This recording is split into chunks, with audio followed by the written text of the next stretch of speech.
Olá a todos, olá a todas, esse é o Sunday Drops Podcast e esse é o primeiro episódio de 2025. Esse episódio de hoje é oferecido pela OnFly, a solução ideal para viagens corporativas. Quem acompanha o Sunday Drops sabe que eu sou muito fã da tese de Vertical SaaS. Vertical SaaS são soluções que resolvem um problema específico de uma unidade de negócios ou de uma indústria. E a OnFly vem resolver o problema da indústria de viagens corporativas. Ele é um dos raros produtos que eu encontrei na minha trajetória de Venture Capital, que é 10 vezes melhor do que as alternativas. Ele é mais simples, mais econômico, mais integrado. E a OnFly está liderando e capitaneando esse movimento de Vertical SaaS aqui na América Latina. Se você tiver interesse, dá uma olhada no site que eu tô deixando na descrição. E vamos ao episódio. Vocês levantaram quanto? 57 milhões de dólares em vários rounds. E aí eu falo pra muita gente, inglês é excludente. Não, a gente achou gente que veio de comunidade no Brasil, vários lugares que falavam inglês fluente. Amor é eletricidade e química, né? O pessoal não gosta que fale isso, mas tecnicamente é. Eu nunca imaginei que em 2024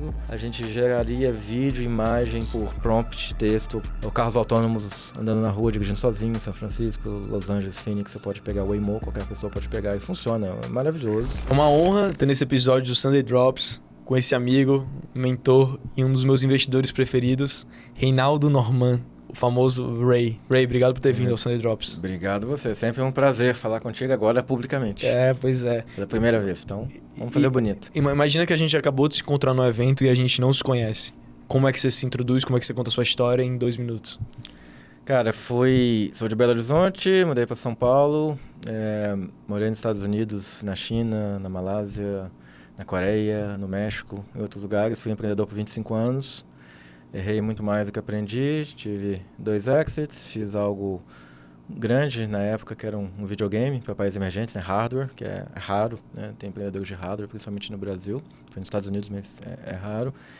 E gostei sempre de mentorar as pessoas, e depois da minha última empresa, que foi pro vinagre com o Covid, que eu gostava muito, de ajudar estudantes a entender o mundo de tech e ciência. Eu resolvi ser investidor, mudar de lado, porque a quantidade de erros que eu tive no prazo de tempo que eu tive, eu acho que tinha uma vantagem competitiva. Eu vi muita coisa, fui exposto a muita coisa. Então, virei investidor há 3 anos, fundei a New Ventures, e hoje estou do outro lado. Lado negro da força, né, como dizem, eu tento fazer o lado negro da força mais light. E qual a coisa que você mais gosta de ter mudado de lado? E qual a coisa que você mais sente falta de empreender? Então, eu achei que fundo, eu falei assim, tô ficando velho, não vou empreender mais, cansativo, né, assim, burnout. E um fundo, principalmente o primeiro fundo, o segundo fundo, realmente igual uma startup, às vezes mais difícil. Eu não tinha essa noção. Mais difícil por quê? Porque uma startup você consegue tocar ela bootstrapped com o seu tempo. Um fundo você tem que ter dinheiro. E o fundo, os investidores do fundo, ao contrário dos investidores da startup, eles não investem na pessoa, né, vamos dizer, no dream, né, a longo prazo e tudo mais. Eles investem em resultados. Então, como é que você tem resultado no seu primeiro fundo, se você nunca teve resultado? Então, é difícil pra caramba de levantar dinheiro, mesmo que você tenha experiência do outro lado. Você sabe que você pode falar isso porque você era empreendedor, né? Se fosse um VC de carreira falando que é como empreender, ele seria cancelado, xingado. Não, mas eu achava isso também antes. E assim, muito fundo começa com alguém, a pessoa do dinheiro, a pessoa que relaciona com o mercado, com os empreendedores, que joga deal flow, né? O nosso caso, todos são empreendedores ou foram empreendedores, né? Então, a experiência de levantar dinheiro em startup é totalmente diferente de levantar dinheiro em fundo. Então, eu sofri um pouco para aprender. Agora, né, as coisas estão indo bem e é mais fácil, mas é bem difícil. Assim, os mesmos apertos que a gente passa como empreendedor, a gente passa aqui como fundo, no primeiro fundo. Mas usando o chapéu de investidor, o que é que você mais gosta? Cara, o mais legal de VC é que você vê gente muito boa como empreendedor, né? Você aprende muito, você vê indústrias diferentes. Para quem é empreendedor, que é curioso por natureza, isso é uma maravilha, né? Todo dia você está vendo gente melhor que você fazendo coisas que você nunca faria e tem a oportunidade de ajudá-los, né? Principalmente dizendo o que não fazer, né? O que fazer, os empreendedores que sabem. Além disso, você acessa investidores do fundo também, que são pessoas muito inteligentes ou pessoas muito bem-sucedidas. E você ainda acessa outros fundos e você ainda acessa empresas. Então, assim, em termos de networking, é excepcional. Você conhece muita gente. Eu conheci, nos últimos 3 anos, provavelmente quase 5.000 pessoas. entendeu? Empreendedor, você foca muito, né, numa área, você conhece gente, mas não tem esse espectro amplo que você tem como investidor. Então é muito legal. E para quem é curioso, como eu sou, né, como todo empreendedor é uma maravilha você poder aprender de tudo, né, como a salsicha é feita, como as coisas funcionam em diferentes áreas, que eu nunca tive exposição lá.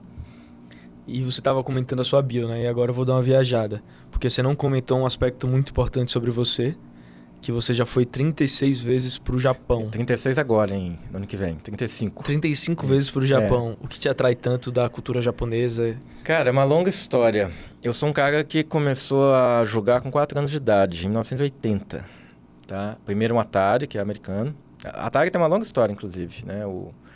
O fundador da Atari é americano, mas quem começou a indústria foi a Sega, depois ela vendeu para o americano. É uma longa história, mas, na nutshell, eu fui inspirado e passei minha infância e adolescência jogando jogos japoneses. Essa foi a maior inspiração e a razão de eu gostar tanto do Japão. E segundo, na década de 80 e 90, o Japão era muito, muito à frente de todos os países do mundo em tecnologia.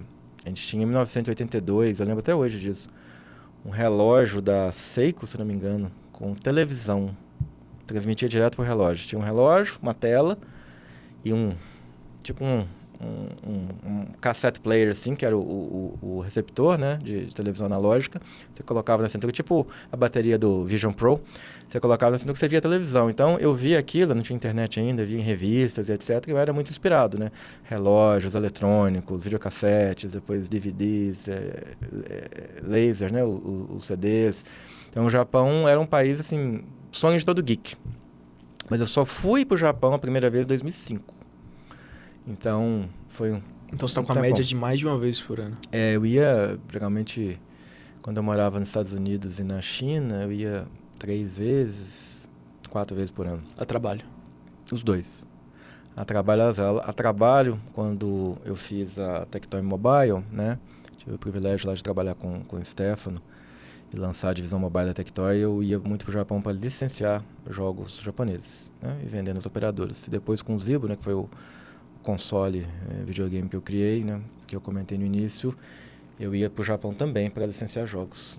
Na época, as produtoras e desenvolvedores japoneses eram muito poderosas e muito importantes para o sucesso de uma plataforma. De 10, 15 anos para cá, são menos importantes, mas nos anos 2000 eram muito importantes. Eu fiz o Zibo Tectoy em 2005, o Zibo comecei em 2006, o primeiro investimento foi em 2008. Eu tive uma ideia agora, bora percorrer as suas 5 empresas. Bora. A sua primeira empresa é uma empresa de mídia, né? Isso, eu era jornalista, né, entre aspas. Você era formado em jornalismo? Não, foi por isso que eu pus entre aspas, Citizen né? Journalist. Exato. Citizen. Eu trabalhava no provedor de internet, eu tinha a faculdade à noite, estudava à noite, né, computação com administração em Belo Horizonte. E depois que eu chegava, eu fazia o Outer Space, que eu hosteava nesse provedor de internet. Era muito caro na época, 96. Então, por que eu fiz isso? Eu queria ler sobre games e não achava a qualidade das revistas. Na época não tinha nada na internet ainda, a gente foi o primeiro do Brasil. E a gente gostava de ler. E eu falei, não gosto, vamos fazer o meu. Era um hobby, era basicamente um amigo meu. Vamos fazer, vamos. Mas era tipo um blog? Era uma IGN da vida, uma GameSpot. Né? O All Jogos hoje, etc.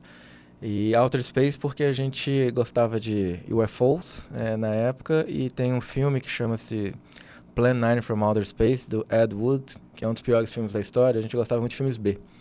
Então a gente homenageou. Desculpa pela ignorância, o que é um filme B? Filme B é um filme baixo orçamento, atores ruins, efeitos especiais terríveis, sabe? Que é aqueles filmes que você acaba... que tentam ser sérios, mas que são tão ruins que são engraçados. Então, esse era considerado um dos piores filmes da história. Plan 9 from Outer Space. Então, era um side job que se tornou um trabalho. Isso. A gente nunca imaginou que ia crescer do jeito que cresceu. A gente começou em outubro de 96, então tem mais de 28 anos. Ainda está no ar. Ainda está no ar?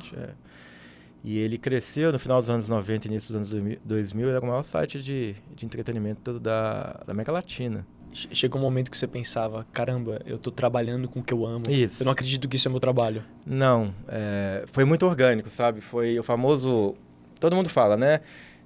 Cria uma empresa porque você tem um problema para você mesmo. Foi exatamente isso que aconteceu. Foi totalmente orgânico. E aí chegou uma hora que o UOL viu que a gente estava crescendo, nos hospedou, né? O UOL era grande, acho que o UOL começou em agosto de 96 e a gente começou em outubro. Aí o UOL, no final do ano, mandou uma mensagem pra gente, um e-mail, perguntando se a gente não queria no UOL. Aí quando a gente foi pro UOL, o UOL era muito grande e a internet estava crescendo, a gente deu um pico. Teve mês que a gente tinha 2 milhões de unique visitors no Brasil no final dos anos 90. A gente era, sei lá, uma parte expressiva do tráfego da internet no Brasil, entendeu? Via o UOL, né? Mas mesmo assim era o Walter Space, tinha 2 milhões de unique visitors. Era muito grande para a época. Só que, importante, timing. Não existia mecanismos de monetização. Não existia Google. Não existia AdWords. Então, o deal com o UOL era banners. O UOL trazia os banners, 50% para a gente, 50% para eles. Isso nunca funcionou direito, né? Era meio arcaico, assim, né? Uma forma como começou a internet aqui no Brasil. E a gente ganhava, na verdade, uma mesada assim, do UOL, porque naquela época ter conteúdo era importante. Os provedores de internet eles ganhavam conexão de tráfego entre operadoras. Quando mudava de uma rede para outra, eles ganhavam no final dos anos 90. Assim, era isso que sustentava os provedores de internet. Então, quanto mais conteúdo você tinha, mais gente vinha e eles ganhavam de forma indireta, né? É muito louco pra mim imaginar isso. Que não vinha de ads, não vinha de um produto... Google Ads, cara, eu não lembro ao certo, porque eu saí da operação no dia a dia em 2004, se não me engano. 2004. Mas até 2004 a gente não tinha um Google Ads. E qual foi a sua segunda empresa? Segunda empresa foi começar a divisão mobile da Tectoy, né? Era um spin-off da Tectoy. Eu era o General Manager Founder, né? Mas não era um real founder, né? Porque a empresa era financiada pela Tectoy, mas eu tinha autonomia. Então, era eu, a empresa, tinha o nome da Tectoy que ajudava bastante, e um budgetzinho, um salário, um budgetzinho, mas tinha que fazer tudo do zero. A gente foi desenvolver relação com operadoras, com publishers de jogos do zero. O que é Tectoy? Boa. Geração. Importante. Tectoy foi a maior empresa de games na década de 80 e 90 do Brasil.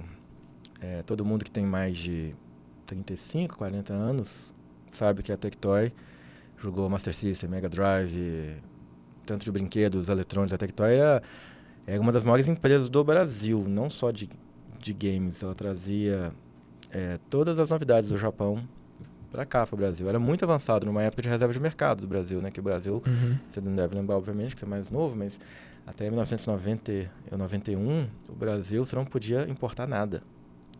Um computador tinha que ser fabricado aqui, geralmente por uma estatal, que era um copycat de um computador americano, japonês. Então, Gradiente surgiu nessa época. Ela trazia, licenciava ou não, muitas vezes, eletrônicos e até o videogame. Não era Nintendo, era Phantom System. Não era licenciado pela Nintendo, pelo que eu saiba. A Tectoy licenciava da Sega direto. Então, foi uma empresa muito à frente do seu tempo e muito bem sucedida. O Stephanie, que é o chairman da Tectoy, que é um cara muito bacana, muito experiente, ele realmente foi um dos maiores empresários da história, assim, dos anos 80 e 90, sabe? Era muito avançado, muito cool, muito... até a gente mandava carta, tinha um saque da Tectoy para você responder dúvida de jogos, que era por carta, depois era por telefone. Então, assim, era uma empresa que marcou uma geração, né? Uma geração, obviamente, que cresceu nos anos 80 e 90. E aí, a Tectoy era console, quer dizer, Master System, Mega Drive, Dreamcast. A Sega saiu do mercado de videogames em 2000, 2001, se não me engano. E aí, tinha muito IP, mas focado em videogames. Começou a fazer para as outras plataformas, né? PlayStation, Xbox e Nintendo, né? Que era um paradigm shift enorme na época. E aí, eu tive a ideia, quer dizer, na verdade, o Stefano me convidou para trazer os jogos da Sega e de outros publishers para as operadoras de jogos. Antes do iPhone iOS, tinha as lojas das operadoras. Então, você baixava pela loja da Claro, da Vivo, da Oi, né? Telemar. Então, era tipo o começo das publishers de jogos tentando ir para os celulares, para o mobile, para não ser só o jogo da cobrinha. Exatamente. Antes, era assim, os jogos vinham embedded no celular, né? Depois, as operadoras tinham uma loja WAP, que era a web, como diz o Steve Jobs, a baby web. Era ruim pra caramba.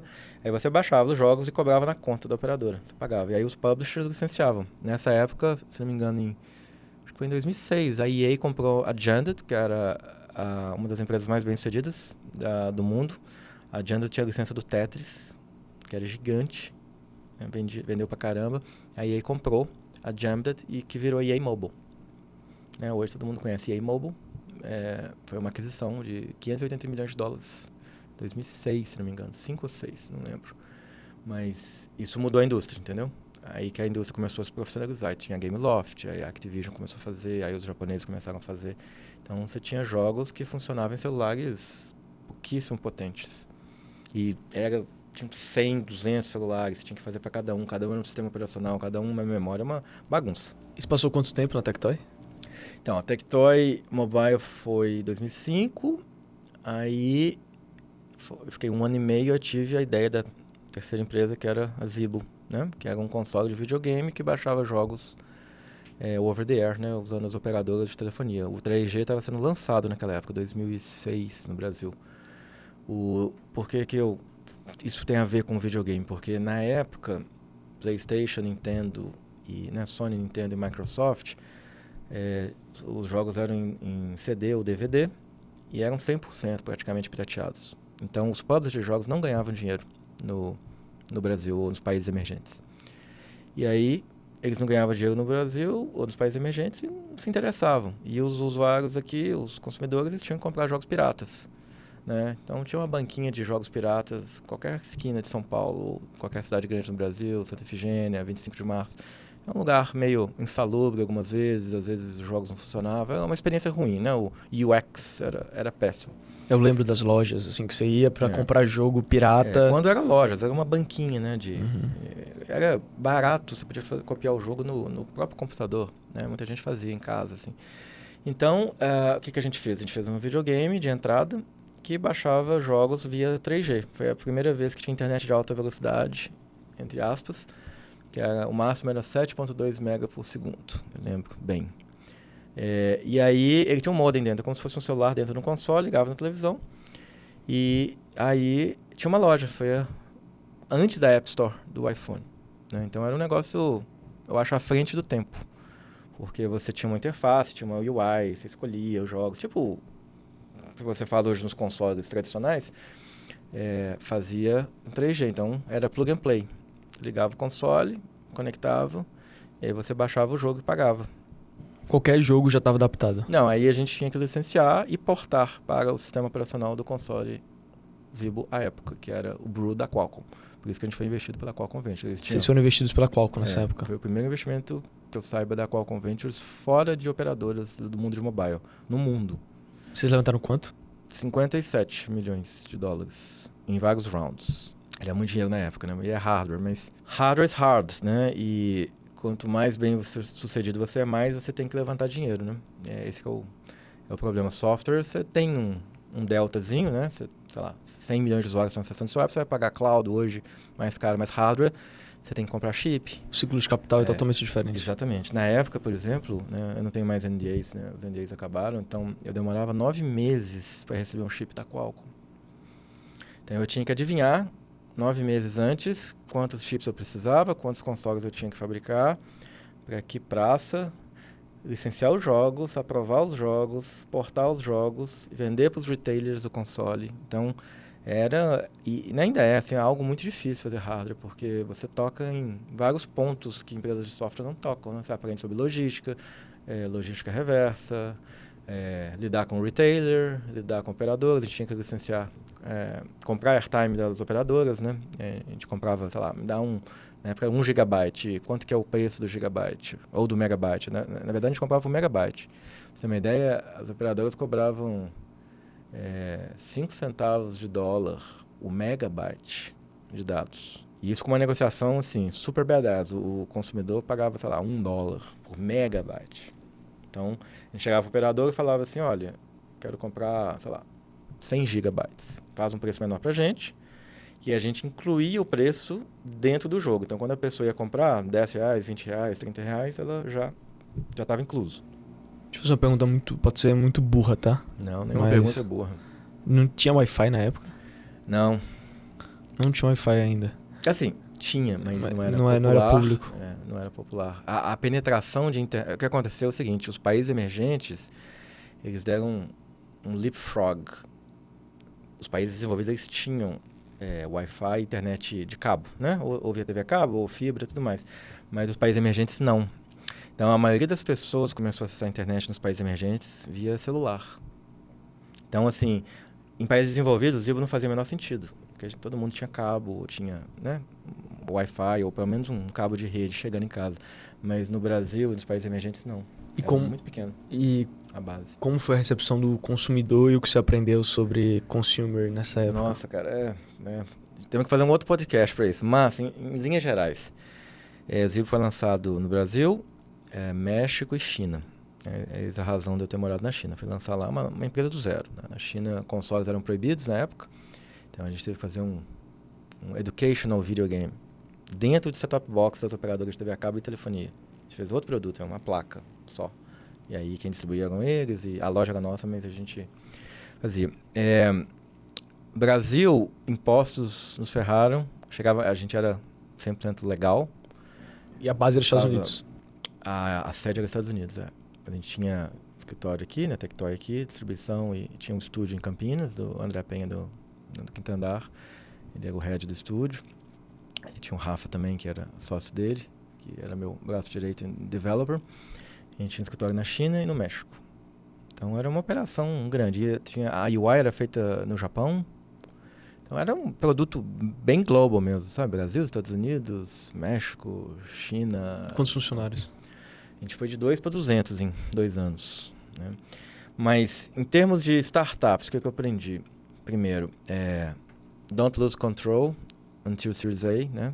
Não perca o controle até a Série A. Você perdeu?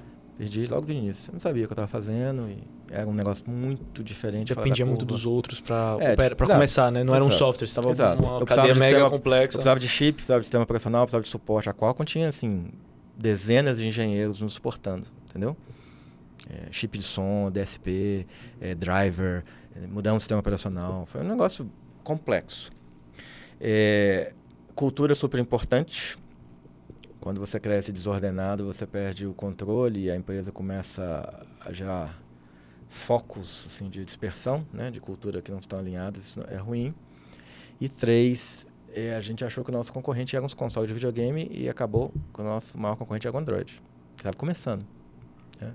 Então tem lições legais. Em termos de consumer, Brasil, a gente lançou muito caro e o posicionamento foi errado. A gente posicionou como, sei lá, bater de frente com o PlayStation 2, o console mais bem sucedido da história.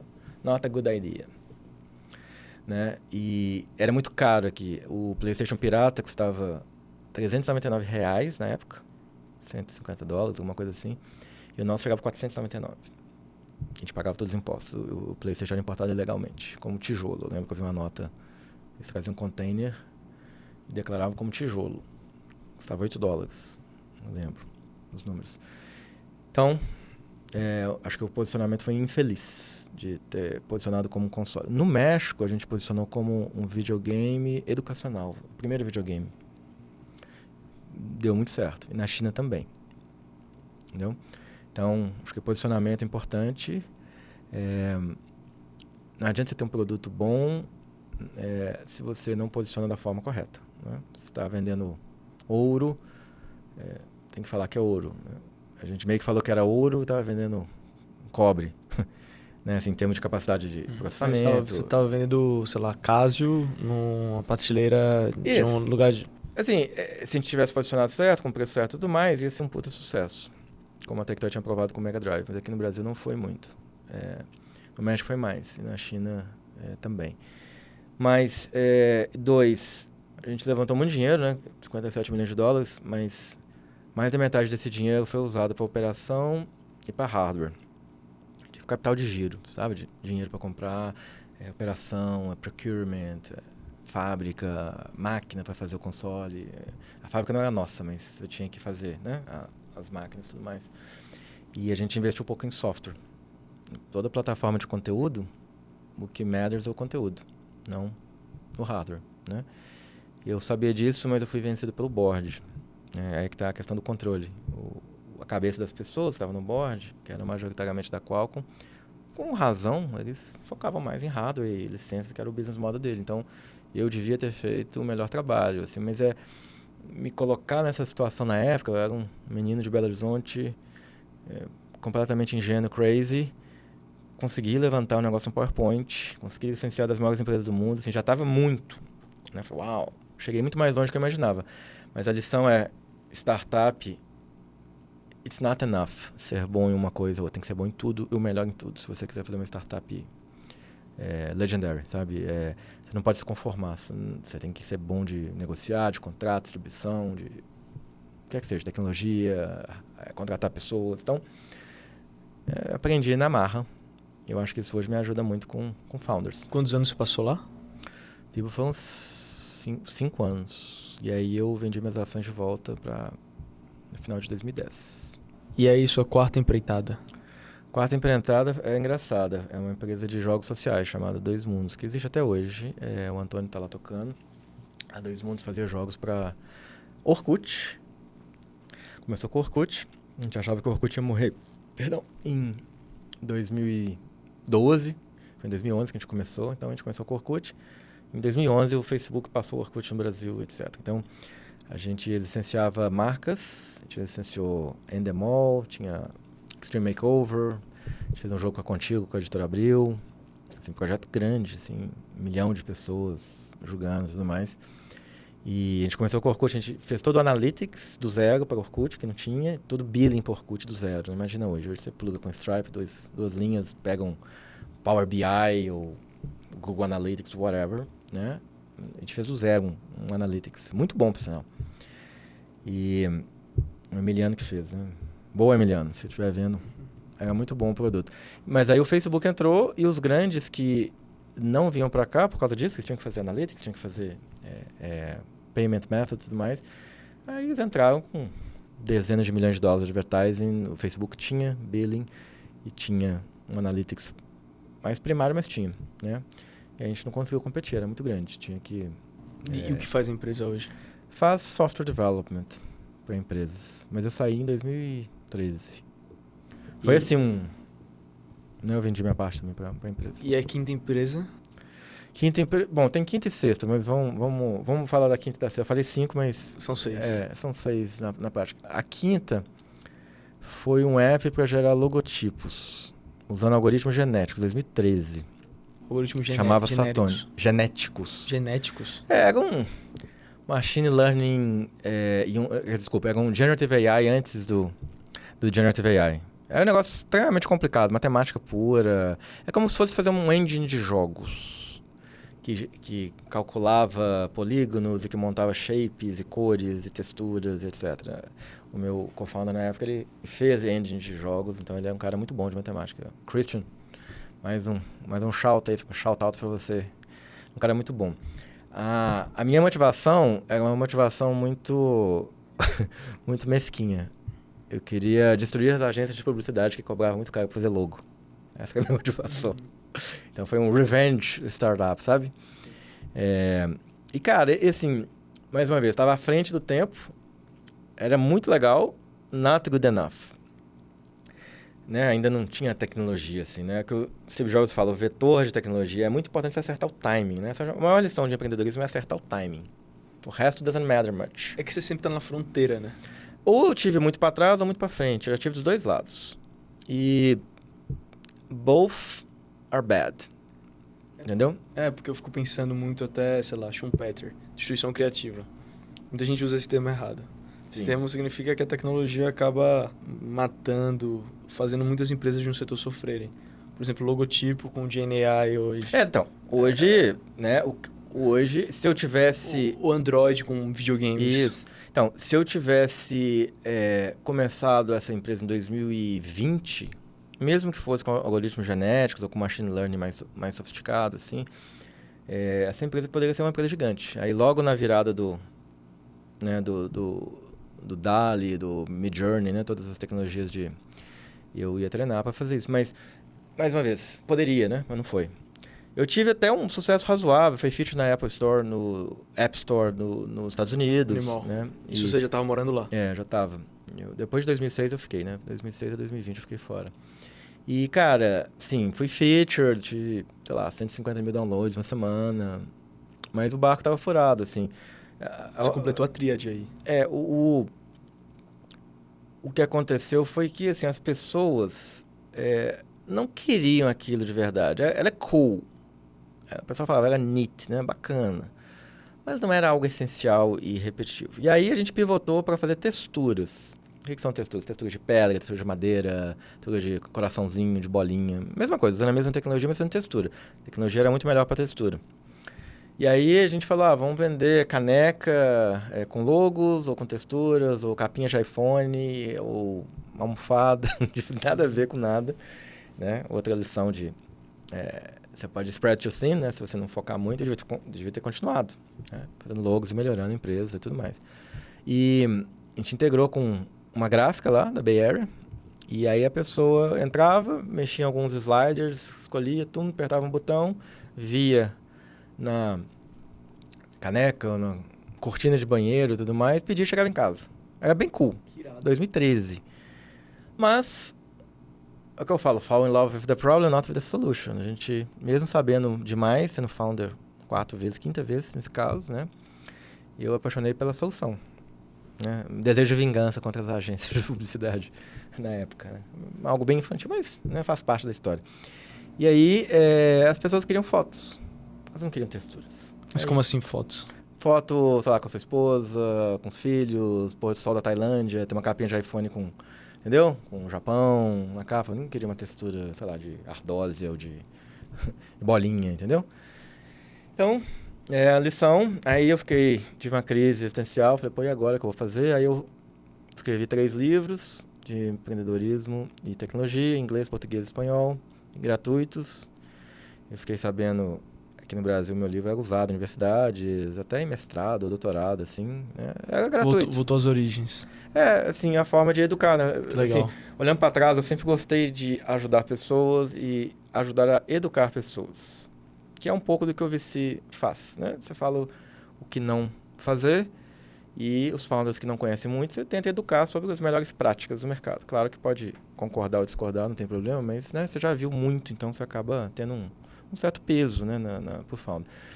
E escrevi livros, fiz 2 cursos online no Coursera e no Udemy. Eu aprendi a fazer produção, editei, tudo sozinho, lá em São Francisco. Tá no ar, tem um que está no ar até hoje, do Udemy. Acho que é Silicon Valley Beginner's Guide. Eu fiz tudo, editei, falava, script, tudo. Queria aprender a fazer. E aí eu falei, putz, e agora? Gostei disso, queria... tentar causar maior impacto, falar com gente mais inteligente que eu e tentar ajudar. E aí, foi a primeira vez que eu procurei por um trabalho, eu falei, eu quero ser Entrepreneur in Residence. Tinha visto isso, dentro de VCs. Aí eu procurei Entrepreneur in Residence no Google, primeiro que saiu o resultado foi do MIT. Eu falei, interessante, MIT, legal. E aí, eles estavam precisando exatamente o que eu era. Uma pessoa com experiência em países emergentes, Estados Unidos, já tinha levantado dinheiro, que conhecia bem como é que levantava dinheiro, como é que funcionava. Aí eu apliquei, cara, me chamaram, assim, foi rápido, foi menos de um mês. Eu estava no MIT. 2016. Pegou as coisas, se mudou lá para Boston.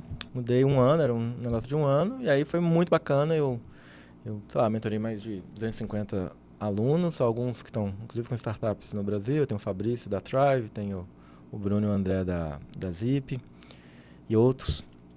Essas 2 são mais famosas aqui, mas tiveram vários outros. E foi muito legal. Eu achava que eu não tinha jeito com estudantes e tudo mais, mas acabei que eu dei muito certo, porque eu falava o que eu achava. Eu nunca bullshitei. É por isso que eu não gosto de pessoas que bullshitam pra mim. Eu não bullshito. Eu falo o que eu acho. Muita gente não gosta, tem gente que gosta. Ok, mas é o que eu sou. Eu não consigo mentir, não consigo engabelar as pessoas.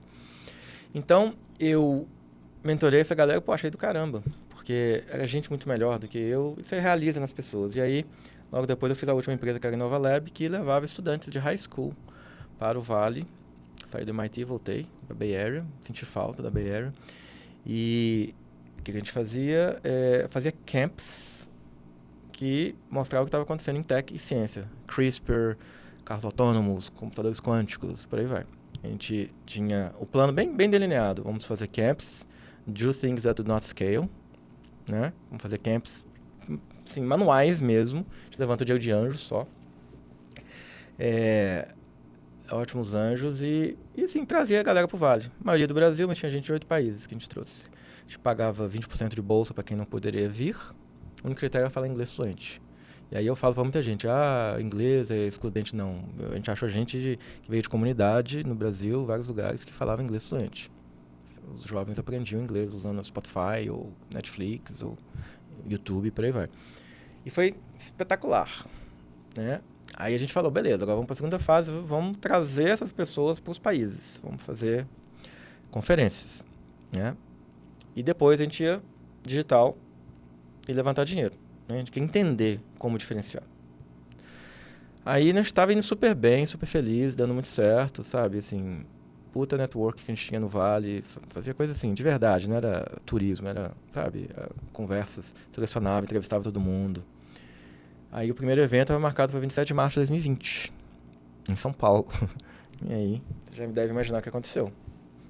O mundo fechou e ninguém podia fazer evento, ninguém podia sair do país ou entrar em país e por aí vai. A gente tentou ir para online, sem dinheiro, não sabia o que ia acontecer e aí não deu certo. 6 empresas, eu tinha noção. Eu falo 5 porque, né, às vezes fica meio...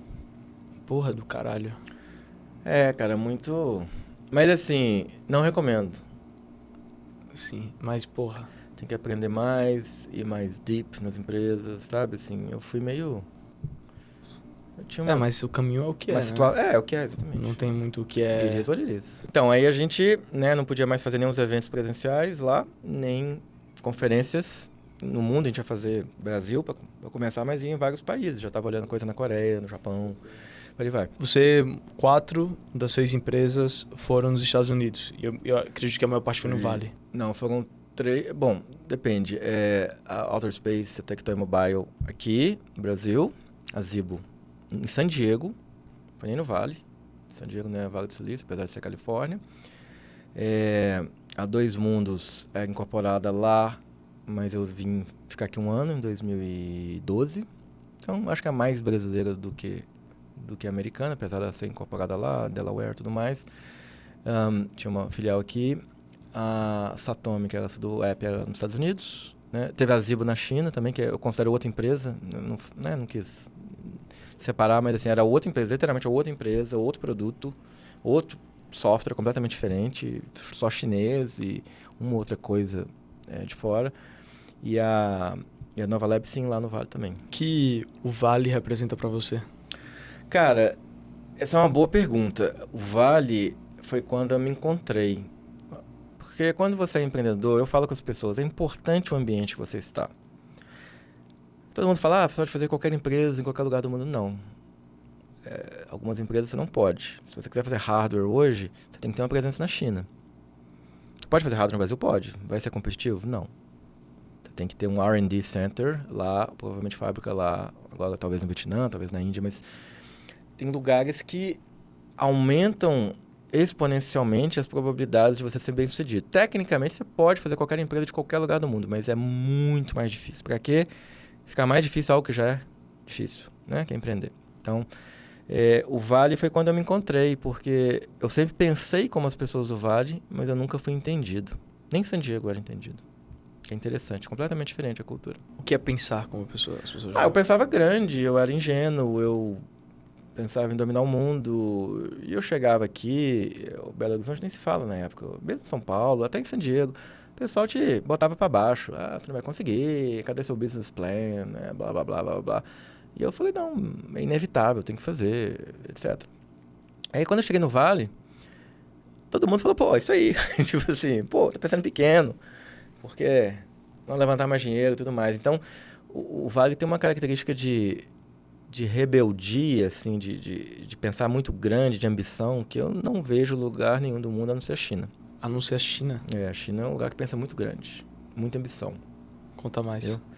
O Vale é um lugar onde as pessoas te ajudam gratuitamente, sabe? O famoso pay it forward, né? Não tem assim uma mão lava a outra, aquela coisa, né? Um pouco, eu te ajudo, você me ajuda, tudo mais. As pessoas só querem saber como elas podem te ajudar. Pergunta pra você, você quer ir pra Marte, fazer uma colônia em Marte? Legal, como você vai fazer? Como é que eu posso te ajudar? Como que a physics você ir pra marcha, sabe? Eles te fazem ser melhor, te desafiam e te ajudam. Então, esse tipo de cultura eu não vi em nenhum lugar do mundo.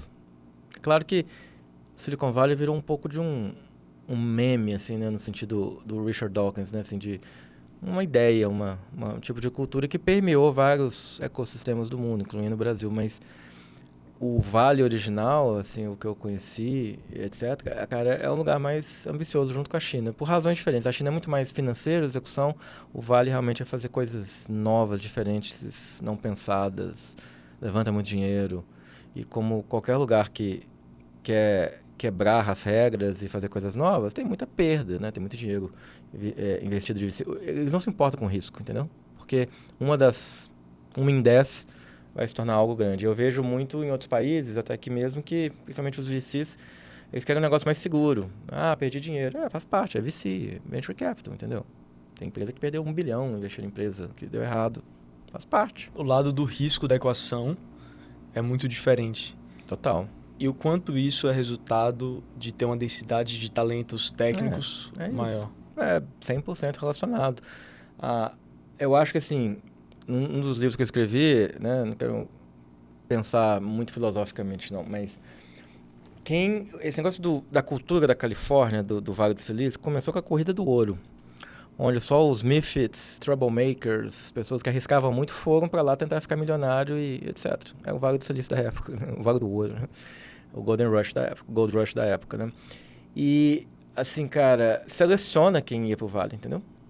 Quem ganhou dinheiro mesmo, o pessoal que fazia calça jeans, que faziam coisas diferentes, assim, na época. Né? Levi's, por exemplo, surgiu nessa época, um pouco na época da corrida do ouro e tudo mais. Então, assim, o Vale, cara, tem essa característica já histórica, assim, de ser um lugar diferente, de pensar diferente, entendeu? Só tem maluco e gente que arrisca pra caramba. E aí criou o seu ecossistema de VCs também, que tem mais ou menos a mesma mentalidade, o mesmo mindset. O Power Law acontece de fato lá. Sem dúvida. E Ray? E aí tem isso que você falou, a quantidade e densidade de talentos que se retroalimenta. Né? Vira um e ciclo começou vicioso. há 70 anos. E vira um ciclo vicioso, né? Na verdade, assim, é network effects. É um efeito de rede total. Porque tem mais talento, aí cria empresas maiores, aí pessoas saem dessas empresas maiores para fazer startups que são investidas pelos, sei lá, os founders ou os executivos top das empresas top, aí, tipo Intel, que investiu na Apple, né, um dos founders ou executivos da Intel investiu na Apple. E aí tem esse ciclo, né, virtuoso, assim, e essa cultura de um ajudar o outro e, toma um cheque aí, é muito informal. A primeira vez que eu fui, eu me impressionei muito com o tamanho. Eu pensava que era algo muito maior do que realmente é. O Vale toda a Bay Area tem 7 milhões de pessoas.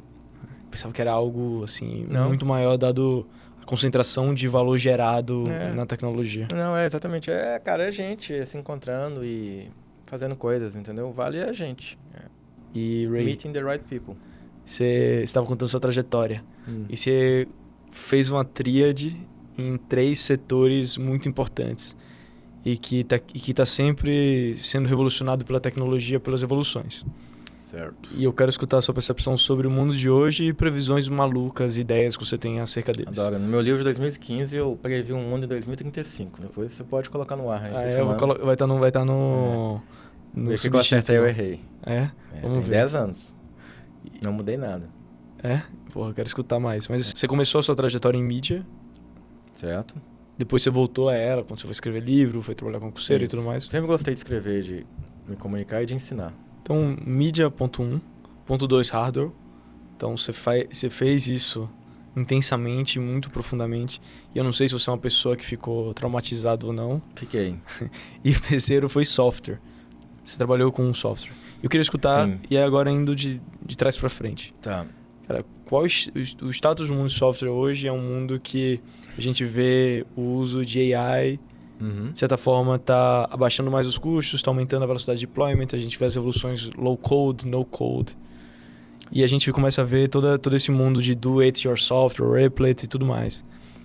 E você, como alguém que liderou, alguém que entende profundamente sobre software, quais são suas previsões? Como é que você vê o status do mundo hoje? Para onde vai?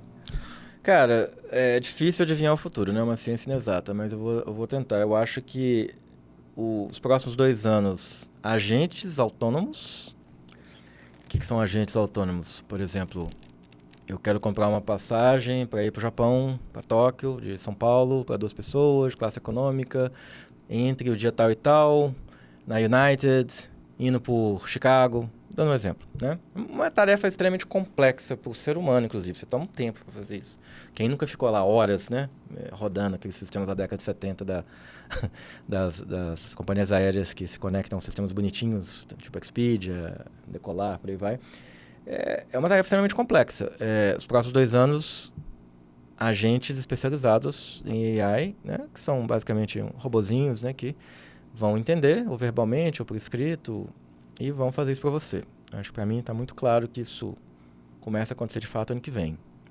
Tá até no roadmap que você me compartilhou do OpenAI, né? O Level 3 AI Agents. Porque assim, começa, ainda não é mainstream, já tem alguns agents, e ano que vem vão ter mais, mas ainda não é mainstream, né? Os agentes. Mas para mim é claro, agentes são, para mim, 2 anos, próximos 2 anos é importante. A segunda coisa é software que desenvolve software.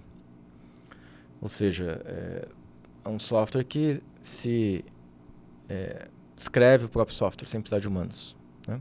É um software replicante, de certa forma, assim, que escreve o próprio código, assim, autogenera. Então, eu acho que é isso, assim, que vai acontecer com software. Assim, cada vez vai ser menos importante escrever software. Nos próximos 5 anos, de fato, eu acho que vai automatizar muito, que é algo que a gente nem imaginava isso há 5 anos atrás. Bom, será? Estou seguro, né? Sou computer science, escrevo code. Não. Sim, você vai ser disrupted. E aí, o que você tem que pensar é um pouco mais estrategicamente. Tipo assim, qual que é a minha estratégia? Que tipo de talento eu quero ter? Como é que eu vou me conectar? Conexões humanas ainda serão importantes, mas o software engineer mais, assim, pleno ou inferior, assim, eu acho que está com os dias contados.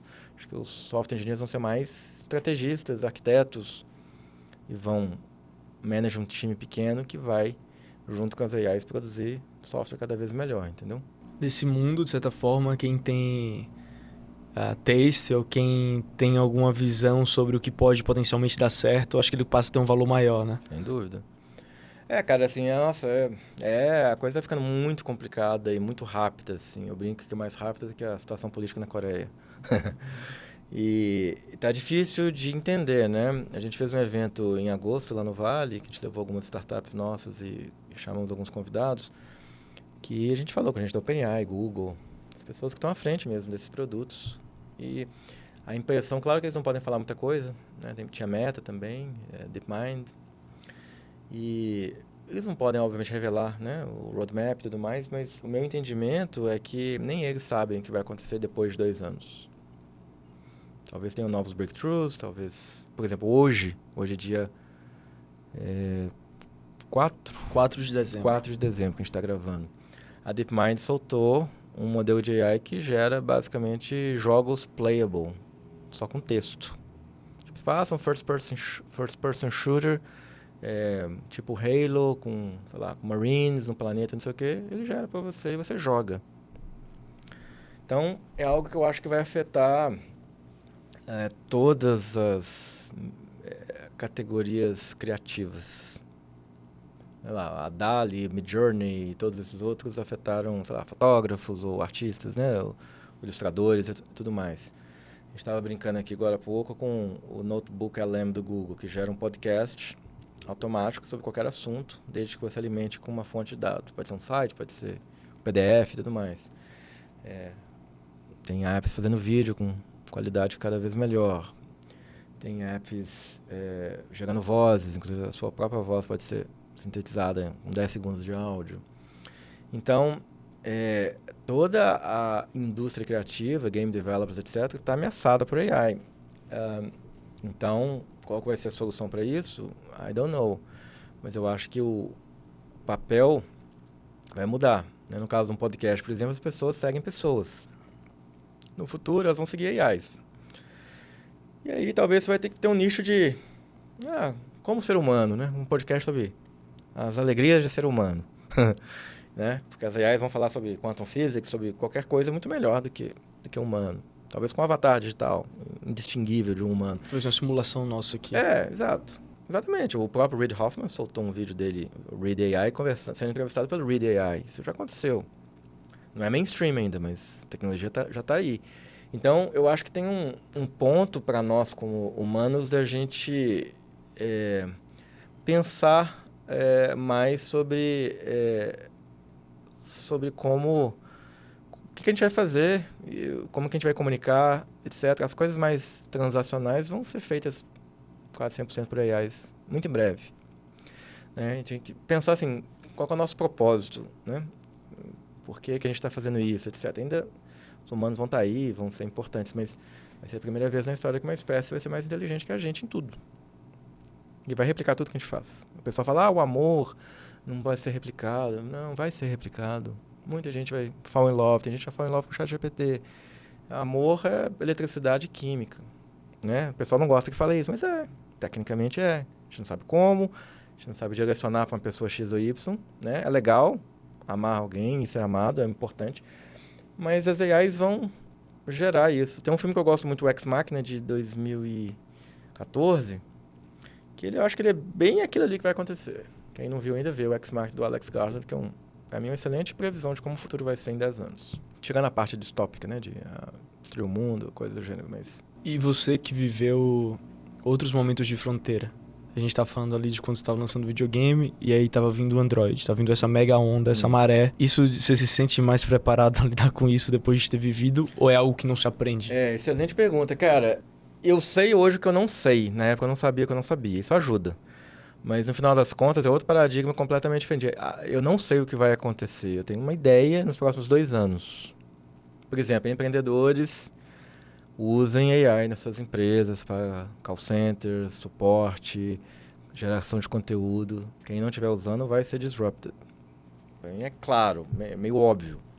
Né? Não quer dizer que AI resolve qualquer problema. Né? Você ainda tem que vender, você ainda tem que demorar 1 ano numa empresa grande para conseguir entrar lá dentro, ser aprovado por compras e etc. Isso ainda continua, mas eu consigo ter uma visão mais clara do futuro próximo. Mas como praticamente todo mundo, eu nunca imaginei que em 2024 a gente geraria vídeo, imagem por prompt, texto, que teria vozes human-like ou melhores, ou teria uma tecnologia que sabe tudo de tudo e te explica, resume e agora raciocina. Ou carros autônomos andando na rua, dirigindo sozinho, em São Francisco, Los Angeles, Phoenix, você pode pegar o Waymo, qualquer pessoa pode pegar e funciona, é maravilhoso. Então, assim, tecnologia a gente superestima a curto prazo, né? O famoso we wanted flying cars, but we have a Twitter, né? Que eles brincavam lá no Vale, né? A gente queria carros voadores, mas a gente tem Twitter. Eles falavam em 2010, 2015.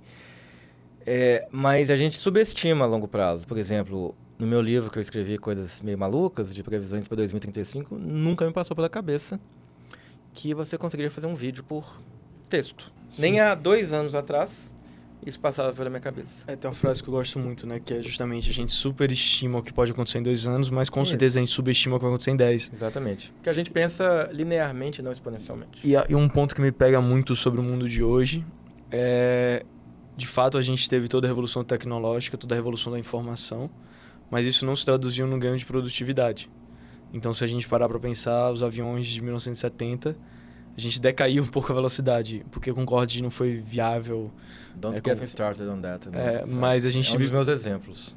Mas a gente viveu um período da Great Stagnation, né, que o pessoal chama. A gente teve uma estagnação de produtividade, porque a gente já teve boa parte das pessoas... Teve alguns booms de produtividade, né? Um dos booms de produtividade foi a população, a pirâmide hereditária. Isso daí aumentou a produtividade porque a gente tinha mais gente trabalhando. A gente teve a questão da educação. A gente tinha uma massa de pessoas que não eram estudadas, educadas, e as pessoas se tornaram educadas. Isso daí trouxe uma produtividade. Exato. E o terceiro, a gente teve um mega movimento de investimento dos governos em infraestrutura física que gerou a dívida que a gente tem hoje no patamar. Exatamente. E a gente não tá vendo esse ganho de produtividade, a gente não viu esse ganho de produtividade nos últimos 50 anos. E aí existe até um ceticismo em relação à tecnologia. Ela mudou tanto a nossa vida, mas ela não tornou nós, como sociedade, de alguma forma melhores. E o meu grande ponto de dúvida e o que eu acho que vai acontecer é... Tudo isso foi para acontecer o que vai acontecer agora. De AI.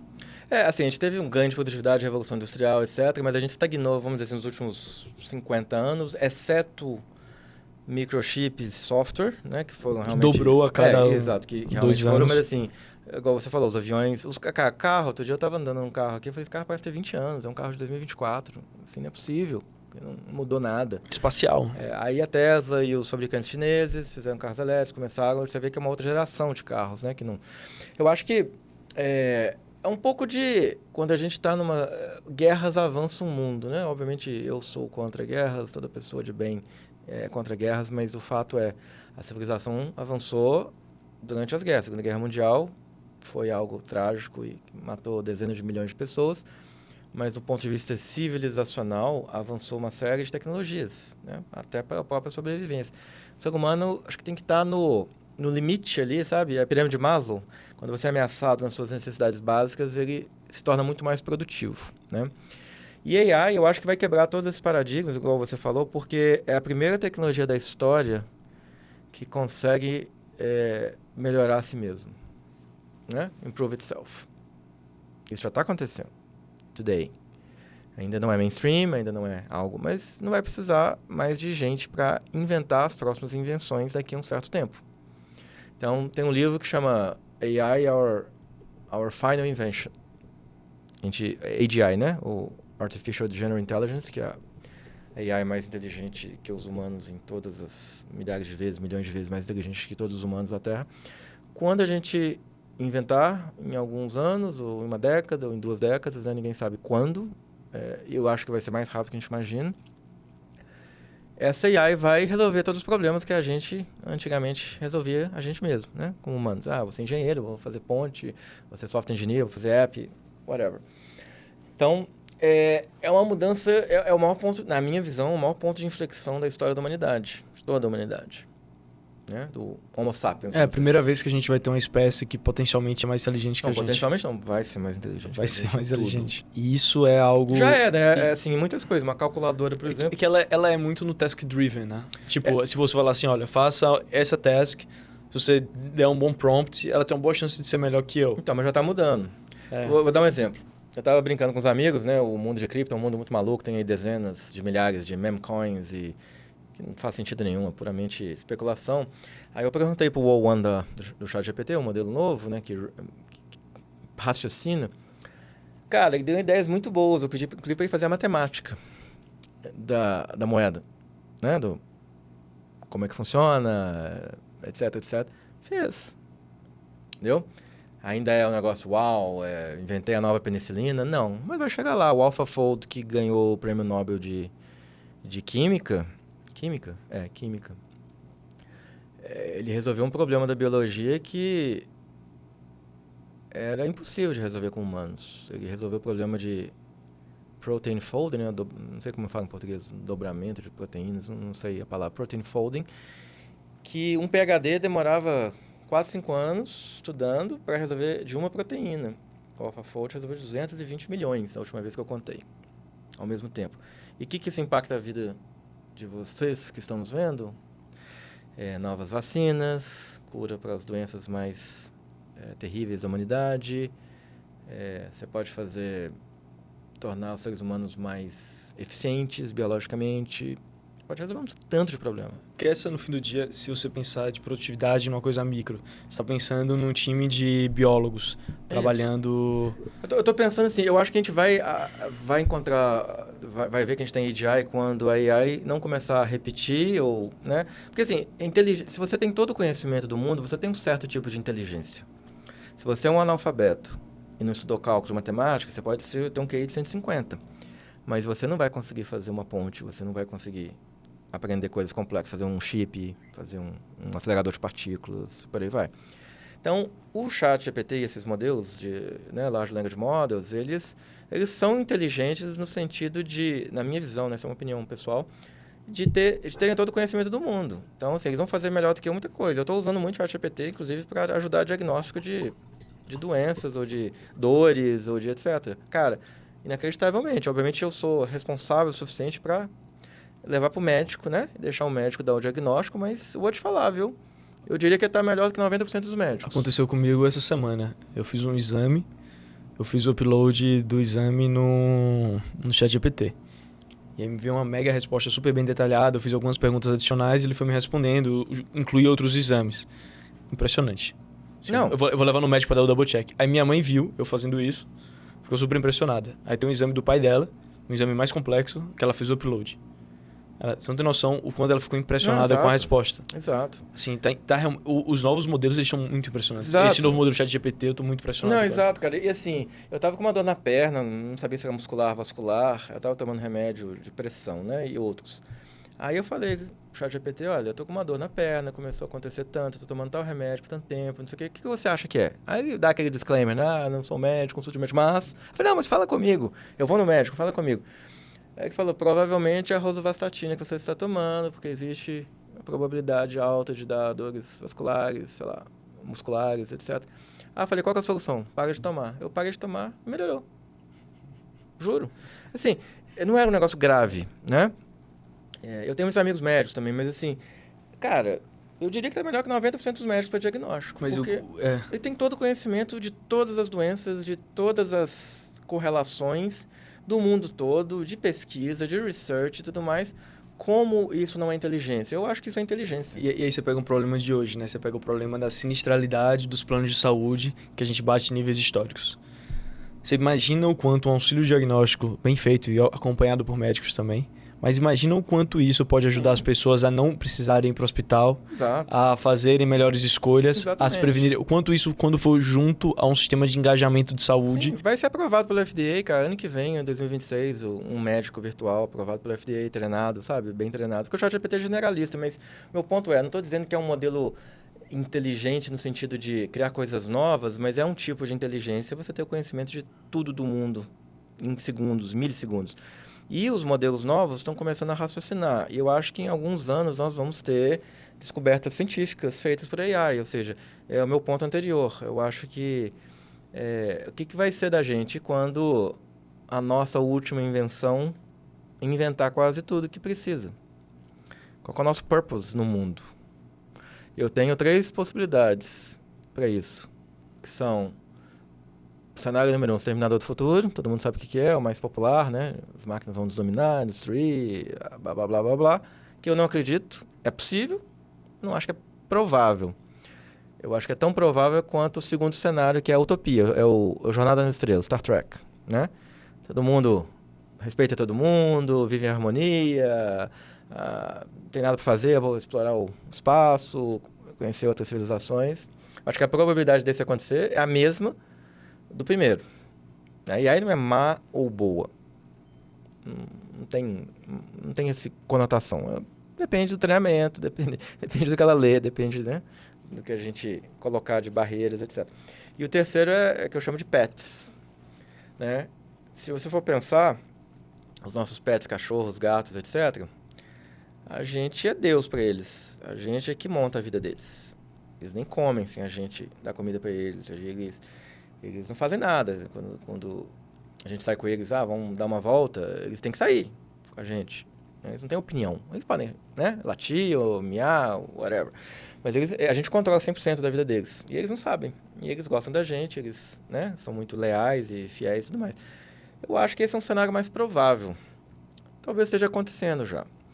Tipo assim, dá um trabalhinho para ele, dá um podcast para ele fazer, para ele se sentir útil, ajuda ele a entrar em VC, que ele gosta de ajudar as pessoas, entendeu? You never know. Então, pode ser que a gente já tenha inventado a AGI e, né, a famosa teoria da simulação, a gente seja uma simulação, mas pode ser que isso venha acontecer se a gente não for uma simulação. Pode ser que isso venha acontecer com uma AGI, entendeu? A gente vai viver assim, a gente vai achar que tem livre-arbítrio, mas não tem, entendeu? E também... vai viver em harmonia, vai adorar as AGIs, entendeu? Vai ser a vida... É o personagem, é o The Sims, entendeu? O The Sims. É uma das possibilidades. E depois de um período de grande iluminação, e essa grande iluminação é muito em acontecimentos, né? Eu acho que AI já teve um acontecimento, mas eu acho que vai ter outros muito maiores ainda, quando ela fizer a próxima grande invenção. Se você parar para pensar, quando a primeira vez que o homem pousou na Lua, isso daí gerou todo um movimento hippie e um movimento de interiorização, espiritualidade. Exatamente. Que não necessariamente estava vinculado a crescer igrejas e tudo mais. Não. Mas... Era uma reação à Guerra Fria, armas nucleares, à tecnologia, corrida espacial. Mas né? teve um momento também de chegar na Lua e de falar Sim. o que representa a raça humana. Isso. Porque toda ação gera uma reação. Isso. Então eu imagino que vai ter essa ação e eu fico muito curioso pra ver qual vai ser a reação da humanidade. Porque, cara, hoje a gente vive, por exemplo, um lado que eu penso de agents. A gente vai ter um agent que vai fazer a gente comprar uma passagem mais rápido. Pô, muito legal. Vai ajudar a economizar meia hora do nosso tempo. Na maior parte das pessoas, essa meia hora a mais vai ser usada para ela abrir o Instagram e passar 30 minutos num algoritmo que está designado para você viciar e você gastar tempo sem aprender absolutamente nada. Exato. Eu acho a rede social pior para a saúde mental, no geral, do que cigarro e bebida. Eu não achava isso. Hoje eu cheguei a essa conclusão. Em geral, né? Tem muito boa utilidade, mas a gente acaba indo para a parte mais fútil e superficial, que gera os problemas que a gente está vendo hoje em democracias, em radicalização de grupos, de esquerda, de direita, ou de pessoas, né? Então... A algoritmização da vida, né? Porque uma coisa eu acho que era quando era o social graph, assim, era a gente vendo nossos amigos, nossa família. Exato. Depois quando virou muito algoritmo driven. Exato. E tem bots também, né? Que fazem as pessoas irem na manada e elas acham que elas estão pensando, que estão aprendendo, mas é designado para você causar dúvida e para você perder confiança nas instituições ou para você pensar coisa X ou Y, né? Os bots hoje, mesmo meio burrinhos, eles já fazem um estrago, né? Imagina agentes inteligentes nas redes sociais. Eu tava vendo o Greg Heisenberg, ele tava postando hoje muito sobre agents em marketing e quanto ele estava utilizando uma estrutura de agents para criar diversas landing pages, para fazer diversos testes de hooks de posts em redes sociais, era assim, algo bem impressionante. Ray, eu percebi que a gente esqueceu uma empresa que você criou, a 7ª, que é a New. Ah, sim, eu comentei, né? Mas o que é que você busca hoje como New em uma empresa que você vai investir? Cara, a gente realmente foca nos founders só. Óbvio, tem que ter um mercado grande e tal, mas eu acho que founders de qualidade, eles aprendem. Né? O Uber começou como um serviço de limousine para amigos do Travis. Né? O UberX veio 2 anos depois. Então, eu acho que os VCs gostam de falar... Essa é a minha visão, né? Os VCs gostam de falar qual que é o seu moat, o seu diferencial. Você já foi, né, também VC, você sabe muito bem. Eu acho que o diferencial de startup é execução. That's it. OpenAI, quando lançou, todo mundo falou, uau, moat, OpenAI. Hoje tem 10, mais ou menos o mesmo nível. Inclusive open source, mais ou menos o mesmo nível que a OpenAI. O OpenAI deve estar 6 meses à frente, 9 meses o máximo do resto. Então, eu não acredito muito em moat. O moat é temporário. Então, a partir do momento que você tem um moat tecnológico de produto, de distribuição, etc., você tem que executar melhor que os outros para manter essa liderança. Então, no fim das contas, acaba sendo execução, na minha opinião. Então, a gente procura ver founders que estão determinados, que não querem fazer por causa de dinheiro, porque senão não consegue ficar na startup, porque os primeiros 5 anos não vai dar dinheiro, vai perder dinheiro, você vai ficar mais estressado que no trabalho anterior que você reclamava do chefe e tudo mais, você vai trabalhar mais, vai resolver mais problema. A gente procura pessoas que estão satisfeitas, que têm uma motivação pessoal ou profissional que seja maior do que, vou fazer uma startup que é cool. Que é o que aconteceu em 2020, 2021, né? Muita gente entrou porque tinha dinheiro e valuations absurdos e tudo mais. Agora, quem ficou é que realmente são os empreendedores, assim, raiz mesmo, que realmente estão focados, né? Não estou dizendo que quem quebrou é por causa disso, mas muitos aventureiros entraram por causa da facilidade de levantar dinheiro pelo excesso de dinheiro. Então, quais podem ser essas motivações, cara? Pode ser... eu quero provar pro meu pai, pra minha mãe, que eu não sou o loser que eles acham que eu sou. Assim, eu não tô aqui pra julgar qual a sua motivação, mas é uma motivação bem forte. Sabe? Meu pai é o Pelé, nunca vou ser igual a ele, vou jogar tênis, vou ser o melhor jogador de tênis. É uma motivação. Não é que eu gosto, pessoalmente, mas é uma motivação. Eu nasci, vim de comunidade, tive uma vida difícil, etc. Eu quero vencer na vida para nunca mais ter que passar pelo que eu passei. Ou o contrário, né? Nasci filho de bilionário, família que tem tudo, eu quero provar que eu posso fazer algo diferente. O caso do Pelé, do jogador de de virar jogador de tênis. Pode ser, essa xícara aqui é muito simples, eu quero fazer uma xícara melhor. Tá? Ainda asas, tá? Mas, quero fazer uma melhor, não gostei, quero algo legal, quero uma xícara que saiba quanto de água eu tomei. Sabe, assim, tem insatisfeito, o empreendedor é sempre insatisfeito. É legal você ver esse traço de insatisfação no empreendedor. Eu aprendi lá no Vale, cara, assim, você nunca... Eu acho errado avaliar empresas pre-seed, seed, o business plan e tudo mais, porque ninguém sabe o que vai acontecer, nem semana que vem, sabe? Mas o drive e a clareza mental são muito importantes. É o que alguém fala assim, né? Não comprometa a sua visão, mas seja flexível na jornada, nos detalhes, né?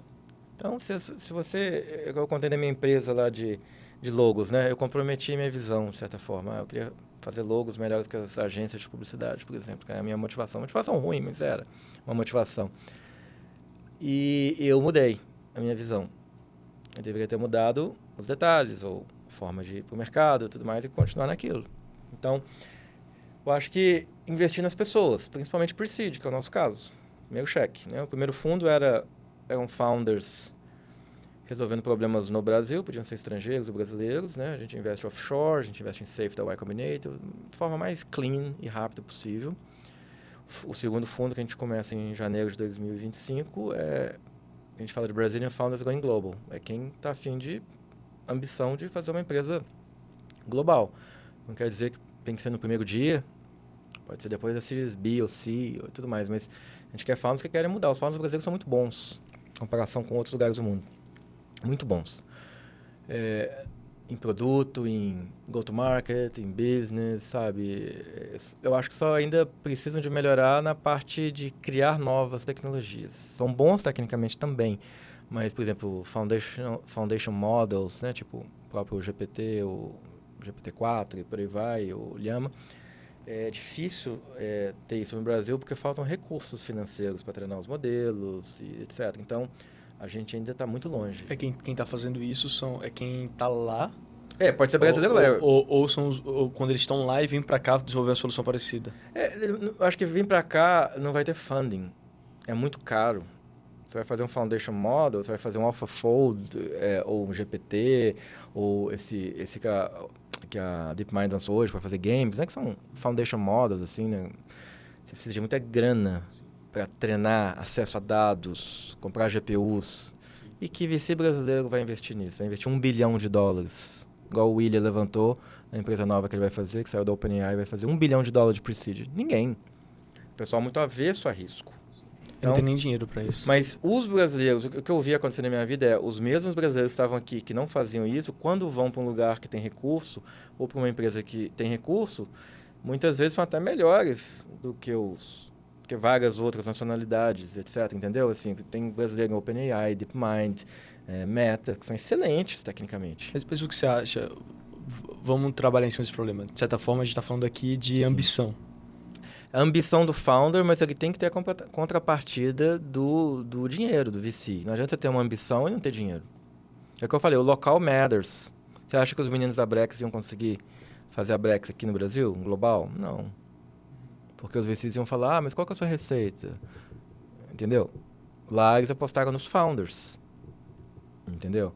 Viram que eles eram bons. E não é apostar no founder só no pre-seed, né? Mas não, um Series A ainda é apostando nos founders. Exato. Tipo, até o Series A é apostar nos founders. Até apostar, tipo, aqui às vezes tem um fundo, esse cara é incrível, vou fazer o pre-seed, vou fazer um cheque branco, vou fazer até um seed. Mas eu sinto que lá o perdão em relação à métricas, outras coisas, olha, tem uma visão grande, tá fazendo um produto que praticamente está ressoando, o founder é incrível, esse cara vai fazer acontecer. Exatamente. As 3 coisas mais importantes para levantar dinheiro até Series A são crescimento, né, growth, storytelling, saber contar, e isso não é... O pessoal confunde storytelling com bullshit.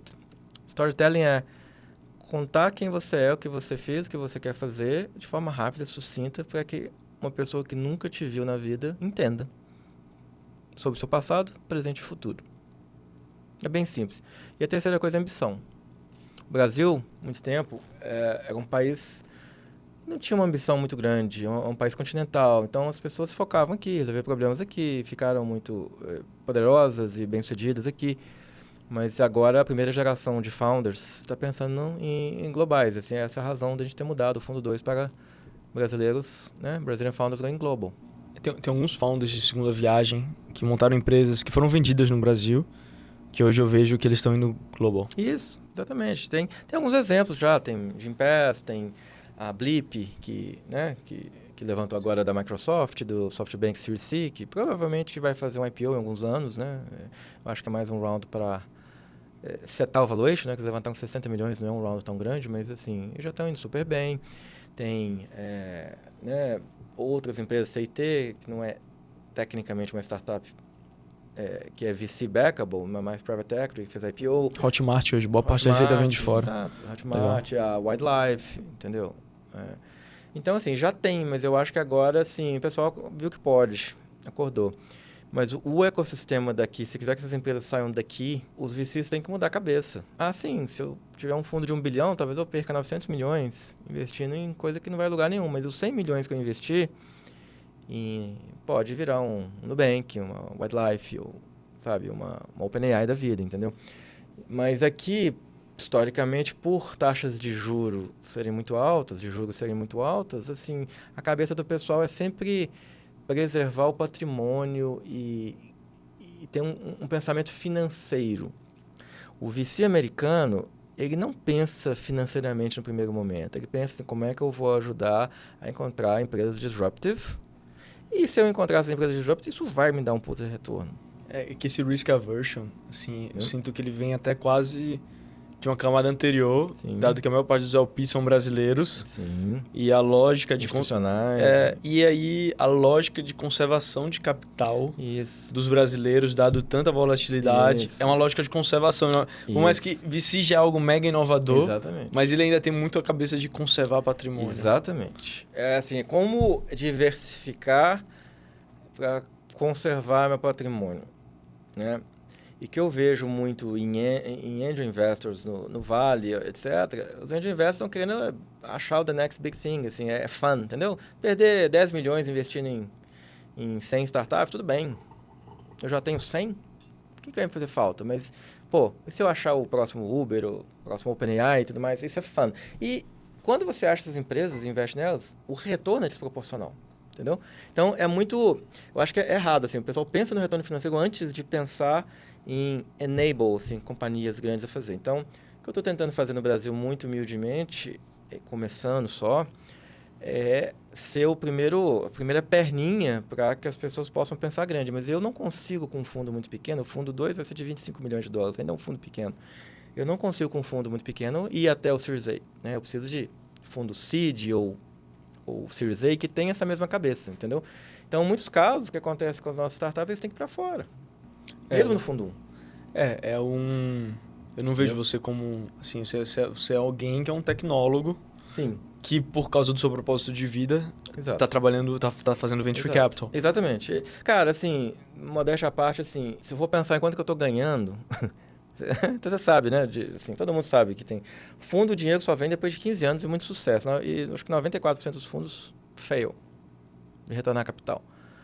Se eu fosse pensar logicamente ou financeiramente, eu não estaria fazendo o que eu estou fazendo. Eu nem preciso. Estou fazendo isso porque eu gosto, eu sofri com isso, eu vi vários founders sofrerem, eu vi muito talento ser desperdiçado. Então, estou tentando, pouco a pouco, difícil, fazer com que pessoas brilhantes consigam realizar o seu potencial total. E toda essa conexão, toda a sua experiência, não só empreendedora, mas também o fato de você estar conectado com a cadeia global, de ter visto o jogo, de ser parte do jogo, né? Então... Eu vi meu machine learning, meu data é muito bom, eu tive muito data. Então, assim, eu sou bom para dizer o que não fazer e dar conselhos sobre melhores práticas e apresentar pessoas. É isso. O que os founders vão fazer ou não, aí eu dou minha opinião se perguntado, mas assim, 80% dos conselhos são bullshit, entendeu? Incluindo os meus, mas 20% pode ser importante. Eu vivi esse mundo, eu conheço bem esse mundo. Poderia ter sido muito mais bem sucedido se eu tivesse mentores e, né, tivesse fazendo o que eu quero fazer pelos founders, mas é o que é, entendeu? Pô, incrível. Então, É isso. E Ray, indo aqui para o final do podcast, tem uma pergunta para você, que é uma pergunta que eu faço para todos os convidados. E essa pergunta eu sempre pego do Patrick O'Shaughnessy, do Vice Like the Best. Certo. Que é, qual a coisa mais gentil que alguém fez por você? Poxa, essa é... Na vida, a gente sempre tem alguém que nos dá uma oportunidade, né? Eu vou acreditar que ao Stefano da Tectoy. Ele acreditou em mim quando praticamente ninguém acreditava em mim. Me deu a oportunidade de começar uma divisão de uma empresa icônica, que eu era fã, que eu era consumidor, e que veio abrir as portas de tudo que eu fiz, certo ou errado, né, na vida. Então, assim, muita coisa não deu certo, mas a culpa é minha. Mas assim, ele foi muito, além de cabeça muito aberta, muito gentil, sabe? Eu acho que precisa de ter mais Stefanos no mundo. Entendeu? Ele foi um empresário, entrepreneur amazing, década de 80 e 90, e estava no batente até hoje, não precisava, sabe? Assim, ele fez por mim, assim, o que eu gostaria de fazer por muita gente, entendeu? Não há nada mais gentil do que alguém ver algo em você que você não vê ainda. Exatamente. E apostar. Eu acho que os VCs, em geral, principalmente no Brasil, carecem dessa característica.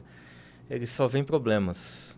Eu posso dizer, de todas as nossas 17 startups do Fundo 1, porque cada uma delas ia dar errado. Eu te falo 100 motivos de cada uma. Mas o trabalho de VC não é ver o downside ou ver o que pode dar errado. É pensar assim, e se isso der certo? O que essa empresa vai virar? Aonde ela vai chegar? Entendeu? Eu acho que é equivocado, minha humilde opinião, né, de tendo visto que eu já vi, a forma com que a maioria dos VCs aborda os founders. Eles sempre pensam, não, mas isso aqui, você não tem isso, você não tem aquilo. Mas você tem que pensar assim, cara, e se isso funcionar? E viram Nubank, viram Quinto Andar, né? Viram Asas. Asas, né? Eu estava comentando contigo, né? Eu conheci eles uns 10 anos atrás, assim, totalmente naive e tudo mais. Cara, eu fico muito feliz de ter gente que persistiu, ser bem-sucedida, sabe? Como, né, o Diego Piero da Asas, e o Vélez, ou o André do Quinto Andar, mas os VCs sempre veem o lado negativo. Tem um case famoso de Harvard, que é sobre a A16Z, e o Scott Kerpel, ele fala justamente isso, né? Ele fala assim, que a base do trabalho de VC é você enxergar a fortaleza. Se você estivesse olhando o Google, Exato. No momento de investir no Google, você vai achar 100 mil problemas. Exato. E se você ficar viciado em olhar problema, você vai achar inúmeros. Exato, é uma questão de mindset. E eu vejo que aqui o mindset ainda é de como eu vou achar uma brecha nessa empresa para não investir. E eu penso o contrário. O que eu estou vendo nesses founders, ou nessa empresa diferente, se der certo, vai ser uma empresa revolucionária. Claro, eu evoluí, né, durante o processo. Né? Tem a realidade e tem a teoria. Né? Essa é a teoria, mas eu acho que vale ainda o racional, sabe? E se essa empresa der certo, entendeu?